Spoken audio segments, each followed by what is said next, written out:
இப்போ ஒரு கதை சொல்ல போறேன். வாங்க எல்லாரும் கேட்கலாமா? இயற்கையை நாம் காப்பாற்றினால் இயற்கை நம்மை காப்பாற்றும்.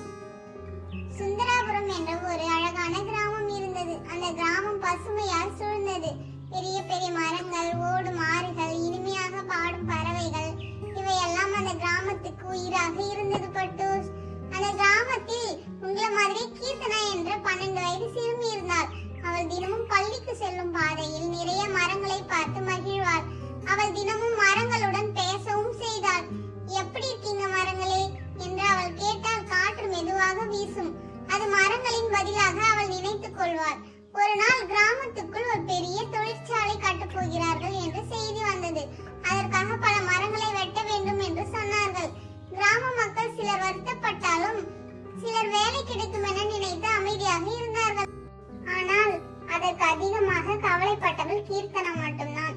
அவள் மரங்களை பார்த்து, உங்களை வெட்ட விட மாட்டேன், உங்களை மாதிரி நல்ல நண்பர்களை நான் எப்படி இழக்க முடியும் என சொல்லி அழுதாள். அந்த இரவு கீர்த்தனா தூங்கிக் கொண்டிருக்கையில் திடீரென ஒரு மெதுவான ஒலி அவள் ஜன்னலில் படர்ந்தது. அது கிராமத்தின் நடுவில் இருந்து 500 வருட பழமையான ஆலமரத்தில் இருந்து வந்த ஒலி. அந்த ஒளியில் இருந்து ஒரு மந்திர உருவம் தோன்றியது. அது மரதேவி. மரதேவி மெதுவாக சொன்னாள், கீர்த்தனா, உன் உள்ளம் சுத்தமானது. நீ இயற்கையை உண்மையாக நேசிக்கிறாய். அதனால் தான் நான் உனக்கு முன்னால் வந்திருக்கிறேன்.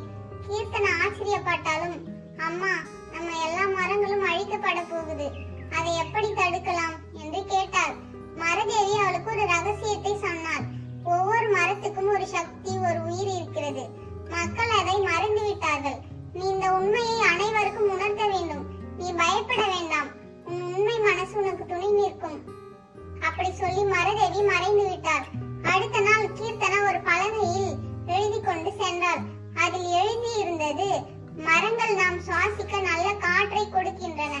அதனால் நாம் அனைவரும் வாழ நமக்கு மரங்கள் தேவை. அவள் மரங்களை வெட்ட போகும் இடத்தில் நின்று அந்த வார்த்தையை உரக்கச் சொன்னாள். மரங்கள் நம்மை காத்த காவலர்கள் தான். இவை இல்லாமல் நமக்கு மழை எப்படி வரும்? குளிர்ச்சியான காற்று எப்படி இருக்கும்? பறவைகள் எங்கே வாழும்? கீர்த்தனாவின் வார்த்தைகள் அங்கு இருந்த பெரியவர்கள் மனதில் தாக்கத்தை ஏற்படுத்தின. பள்ளி குழந்தைகள் கூட ஒன்று சேர்ந்தனர். கீர்த்தனாவை பார்த்து அவளது நண்பர்கள், ஆசிரியர்கள், கிராம மக்கள் அனைவரும் ஒன்றாக வந்து மரம் வெட்டுவதற்கு எதிர்ப்பு தெரிவித்தனர். வேலை வேண்டும் தான், ஆனால் எங்களுக்கு மரங்களை காப்பதுதான் முதல் காரியம் என்று கிராம மக்கள் கூறினர். தொழிற்சாலை உரிமையாளர்களும் மாற்றப்பட்டனர். கிராம மக்கள் ஒன்றுபட்டதை பார்த்து தொழிற்சாலை உரிமையாளர்கள் மரங்களை வெட்டாமல் தொழிற்சாலை கட்டும் வழியை பார்க்கலாம் என்றனர். அவர்கள் கிராமத்திற்கு வெளியே மரம் இல்லாத பாழான நிலத்தில் தொழிற்சாலை அமைக்க முடிவு செய்தனர். மரங்களும் இயற்கையும் பத்திரமாகின. அன்று இரவு கீர்த்தனா வீட்டிற்கு திரும்பும் போது ஆலமரம் மெதுவாக ஒலித்தது. அதே ஒலி மீண்டும் தோன்றியது. மரதேவி புன்னகையுடன் சொன்னார், நீ ஒரு சிறுமி மட்டுமல்ல, இயற்கைக்கு ஒரு காவலர். நீ செய்த வேலை தலைமுறைகளை காப்பாற்றும். கீர்த்தனா சந்தோஷமாக மரதேவியை வணங்கி, இயற்கையை எப்பொழுதும் காப்பாற்றுவேன், இது என் வாக்கு என்று சொன்னார். மரதேவி மறைந்து அதன் இலைகள் மென்மையாக சலசலித்தன. அது ஒரு நன்றி சொல்லும் குரல் போல இருந்தது. பட்டூஸ், இயற்கையை காத்தால் இயற்கை நம்மை காப்பாற்றும். சிறிய முயற்சியும் பெரிய மாற்றங்களை உருவாக்கும்.